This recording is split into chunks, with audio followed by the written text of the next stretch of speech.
Shalom and welcome to the weekend edition of the Daily Dose of Hebrew. In our last couple of verses, Jeremiah has come to the conclusion that it's not just the poor ignorant people, but it's also the leaders, the nobles of the people who have rejected God's good yoke, the yoke of submission to Him, who've rejected His ways and His statutes. And now the consequences are going to come. Let's go ahead and read this verse in Hebrew as we get started. Al ken hikam aryeh miya'ar za'ev arabot shadadidem namer shoked al arehem kol yotze mehena yetaref ki rabu pishehem atzmu mishuvotekhem. Al kain, on account of this, therefore, this is what's going to happen because of everything that went before. Hikam. Now, this is one of these tricky words. It's fairly frequent, so you get used to it after a while, but it's very, very bizarre. Okay, so let's start at the end in this case. What we have here is a suffix. This is a suffix. This is a third person, masculine plural suffix, going to be the object. Now, he at the beginning is not a preformative, it's a prefix. It's a prefix of a hifil. So, whatever it's going to be, this is going to be hifil. And we don't have any other preformative or afformative. This is actually going to be a perfect, and it's going to be a 3ms, hifil. Well, from what verb? Well, this is the unusual but very common verb nakah, to smite, nakah. And remember, we said this is they did a lot of smiting in the Old Testament. So, well, what happens here is that the nun disappears and leaves this dagish that you see in the kaf, and then the final hey drops off.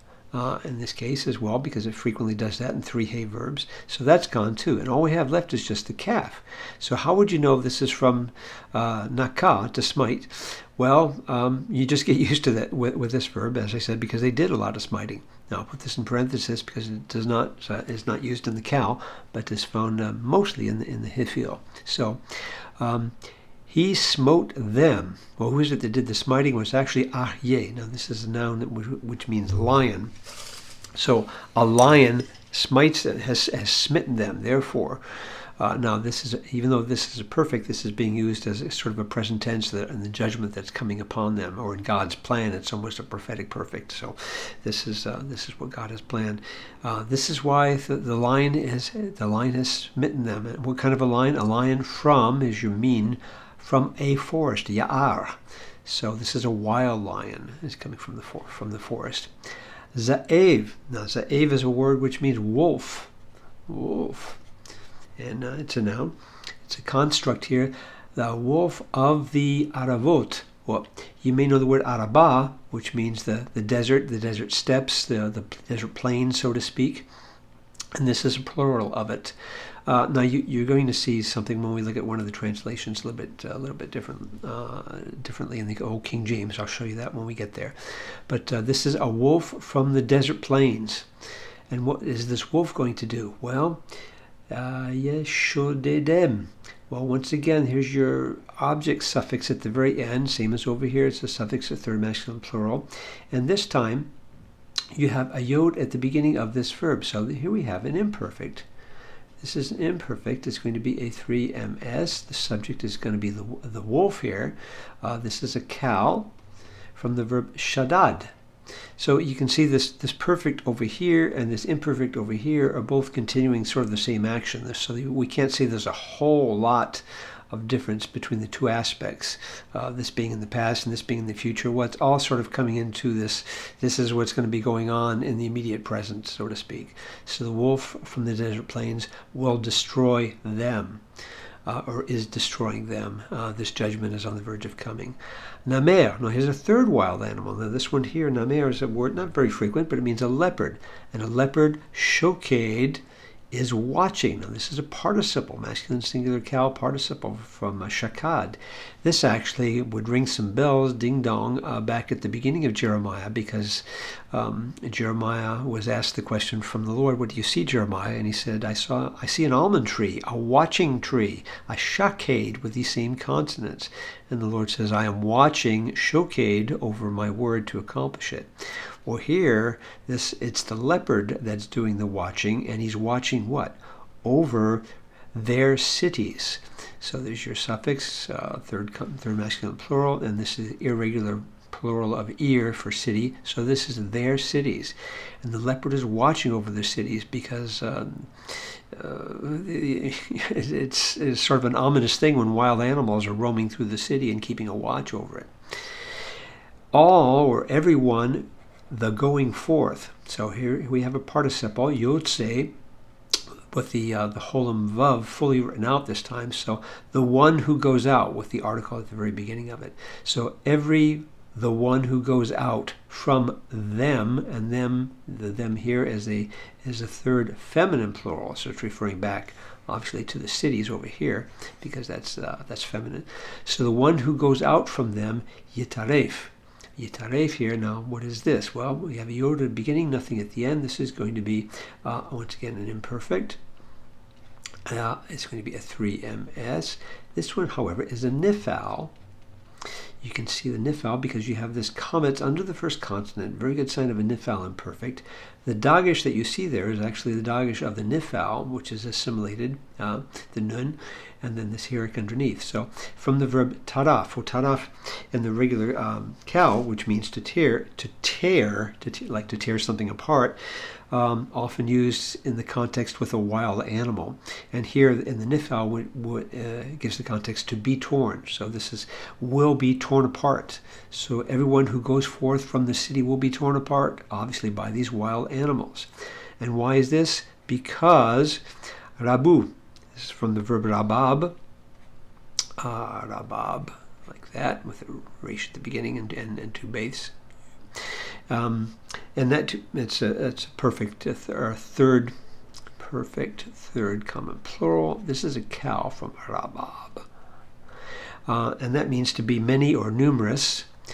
And what is it that's many or numerous? Is their transgressions. Pesha is a word for transgression here. Obviously, it's a plural, transgressions, and with the pronoun suffix, their transgressions are numerous, and their. Here's the verb over here, but let's pick up the subject of the verb. Mashuvotehem, it's their backslidings. Now, we've seen this word before. It usually ends with a meshuva, like this.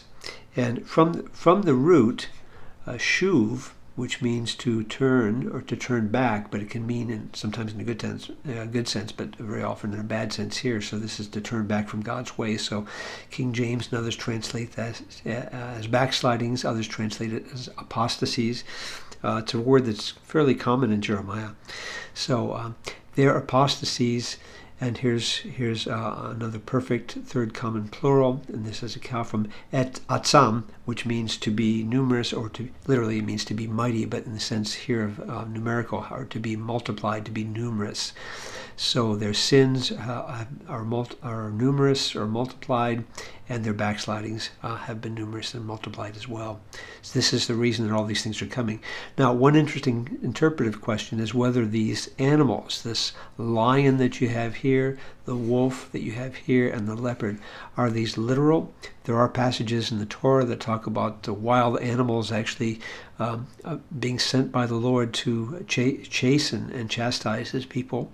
Or are they figurative here for the Babylonian enemies who will be coming against the city?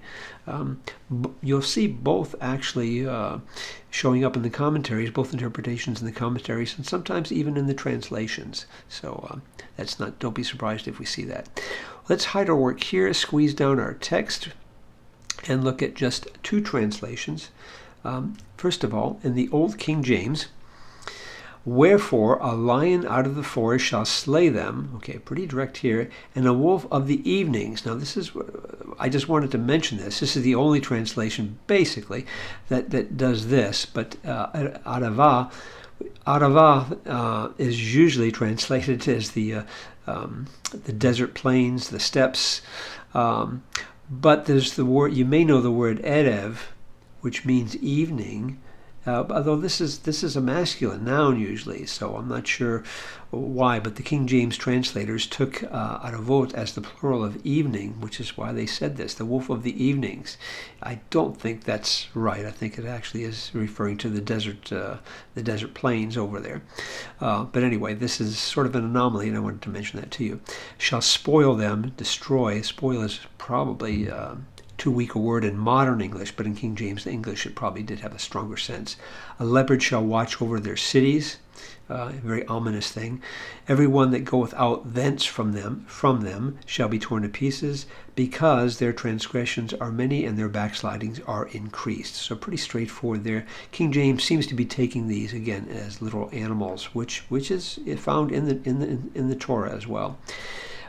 One other translation in the Message. We talked about the Message the other day, where we had a very interesting translation a couple verses earlier. This time, though, I think he's got it pretty good, because he's translating, Mr. Peterson is translating this as the invaders. So he's taking these animals in a figurative sense, which is quite possible as well. Either one would actually fit here.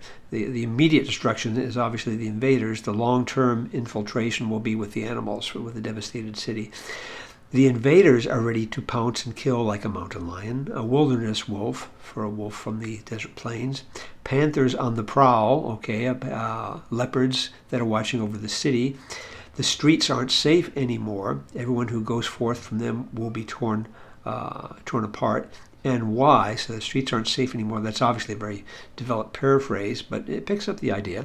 And why? Well, here, because the people's sins are multiplied. They are piled sky high. Their betrayals, their backslidings, their apostasies are numerous. They are past counting. So not a translation, a paraphrase, but a paraphrase that probably zeroes in pretty well on what the point of it is here. Well, Jeremiah is going to continue in his message as he continues passing on what God has given him to share with God's people here. So check back with us soon as we work through chapter 5 in the weekend edition of the Daily Dose of Hebrew. Shalom.